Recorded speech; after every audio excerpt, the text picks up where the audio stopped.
Selamat bertemu kembali pada kuliah kalkulus di kuliah kalkulus. Sekarang yang kita ingin lakukan kadang-kadang bahwa ekstrim globalnya atau ekstrim secara keseluruhan tidak diperoleh. Jadi kita cukup untuk melakukannya mencari di ekstrim lokal ya. Jadi kurang lebih seperti ini. Katakanlah begini, maka inilah yang disebut sebagai titik minimum lokal. Oke, jadi kita sudah belajar tentang nilai maksimum global ataupun minimum global, jadi untuk keseluruhan pada seluruh daerah definisinya, tetapi perilaku fungsi dapat lebih bervariasi dan kita ingin melihatnya lebih lengkap. Pada interval kutub, nilai maksimum dan minimum sudah dijamin selalu ada. Nah, ini perlunya pada ya, jadi tapi bagaimana dengan interval buka? Jadi ada satu yang patut dibahas di buku yang di Borsol itu ada di bagian belakang. Ya. Jadi kurang lebih kalau saya punya fungsi pada interval kutub, ya tentu di sini nilainya sekian, sedangkan di sini nilainya sekian, maka setinggi-tingginya fungsi itu pergi naik ke atas, pada akhirnya dia akan turun, oleh karena itu tentu maksimumnya akan ada.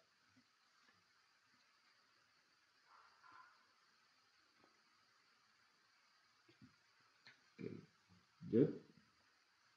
Kita akan menggunakan turunan untuk menyelidikinya. Jadi nilai maksimum global dan nilai maksimum lokal ya. Jadi ini yang disebut sebagai nilai maksimum global di sini. Di sini akan kita sebut sebagai maksimum lokal ya. Jadi hanya pada daerah kecil saja. Jadi secara keseluruhan ini global, lokal minimum, ini lokal minimum, lokal maksimum karena ini ada yang lebih besar. Bisa terjadi seperti ini, bisa terjadi global minimum karena ini yang memang yang paling kecil ya. Oke, nah definisinya misalkan F ditentukan pada interval I dan C anggota I, fungsi nilai FC disebut nilai maksimum global jika FC-nya adalah nilai yang paling besar untuk setiap X di I, ya, jadi pada seluruh intervalnya.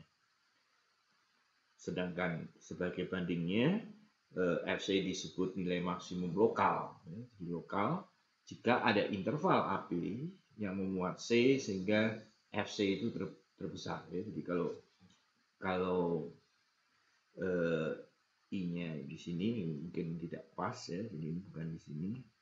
AB-nya saya hapus di situ.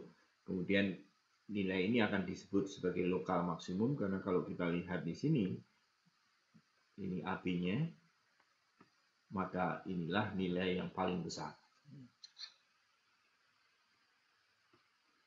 Oke, lanjut.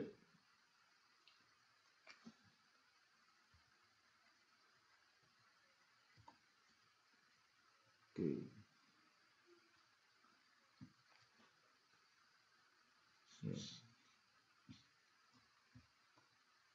Nah, kita akan menggunakan tes turunan pertama. Jadi seperti tadi, perhatikan bahwa untuk turunan sama dengan 0, ini titik stasioner, untuk titik stasioner F aksen C sama dengan 0, maka di sekitarnya ada berbagai kemungkinan. Ya. Selalu positif, tapi pernah 0 positif lagi. Positif 0 negatif.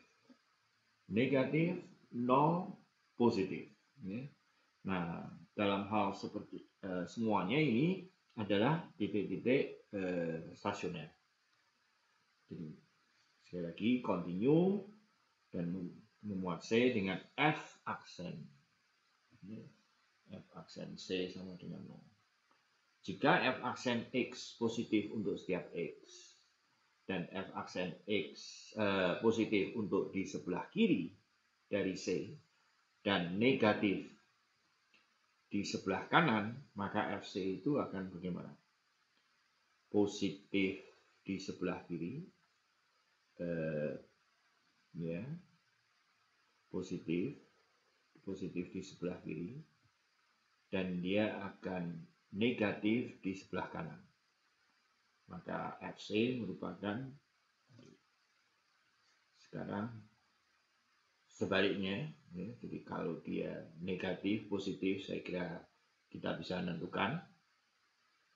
Jika f aksen x mempunyai tanda aljabar yang sama pada kedua sisi, positif atau negatif, FC itu bukan titik ekstrim, ya. Kasusnya adalah seperti di sini. Nah, kita juga bisa menggunakan tes turunan kedua. F aksen di sini. Nah, di sini F aksen X-nya positif untuk di sebelah kiri. Jadi kita lihat di sini positif 0 terus turun. Ini F aksen.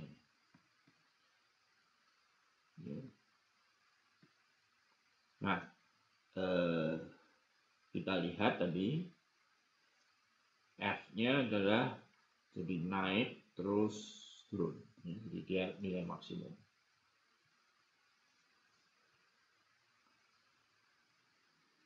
Jika F aksen mempunyai, ini mengulang yang tadi, pada FC nilai maksimum, nilai turunan positif di kiri dan di kanan. Jadi F aksennya merupakan fungsi yang bagaimana? Yang tadi itu ya. Jadi dia di sini positif, terus 0. Nah, jadi dia tentu merupakan fungsi yang turun. Nah, kalau F-nya turun, maka F double aksennya akan bernilai negatif. Oke, jadi semuanya jangan dihafal, tapi dimengerti. Sekali lagi, aksen, cut and paste, dan F aksen ini ada. Jika F, sekarang sebaliknya, jika F double aksen C itu negatif, maka FC merupakan fungsi. Jadi kita lihat turunan keduanya di sini negatif, katakanlah begini negatif. Jadi F aksennya itu akan turun. Kalau F aksennya turun, maka F-nya di sini positif, di sini negatif. Ya. Jadi dia naik, jadi turun. Jadi double aksennya merupakan bisa ditentukan. Kelihatan? Negatif, ini positif, maka F merupakan titik apa? Kelihatan ya? Nah, itu gunanya belajar matematik adalah bisa melihat sesuatu yang tidak terlihat. Contoh, saya kira ini soal sudah serupa dengan yang diberikan oleh Pak Guru. Jadi untuk menentukan maksimum minimum. Nah, tadi agak sedikit terlupa, di sini maksimum minimum bisa lokal ya, lokal. Dalam hal global disebut ya. Oke. Jadi tentukan turunannya, begitu bisa difaktorkan, ya, tidak punya akar dan titik kritisnya itu hanya ada satu. Jadi titik kritisnya hanya satu. Jadi kalau X-nya lebih kecil 1, ini mudah dilihat bahwa ini selalu positif ya. Jadi kalau X-nya lebih kecil dari 1, ini akan bernilai negatif. Ya, negatif. Sedangkan kalau lebih besar ini akan bernilai positif. Jadi pada saat X sama dengan 1, ya, ini akan negatif, gitu, dan di sini akan positif. Oleh karena itu dia akan turun dan ini menjadi naik. Gitu. Oke. Jadi F1 merupakan titik. Nah, silakan pilih. Ya, tadi sudah saya gambarkan. Saya kira mudah. Apakah yang maksimum atau minimum lokal sekarang yang lain? Nah, maksimum atau minimum lokal pun itu terjadi pada saat turunan ini sama dengan 0. Ya. Dan kita tahu bahwa nolnya itu hanya di satu titik ini. Jadi kita bisa simpulkan. Oke, jadi grafiknya adalah seperti ini. Dia hanya punya nilai minimum di sini, di 1. Oke. Saya kira sampai di sini.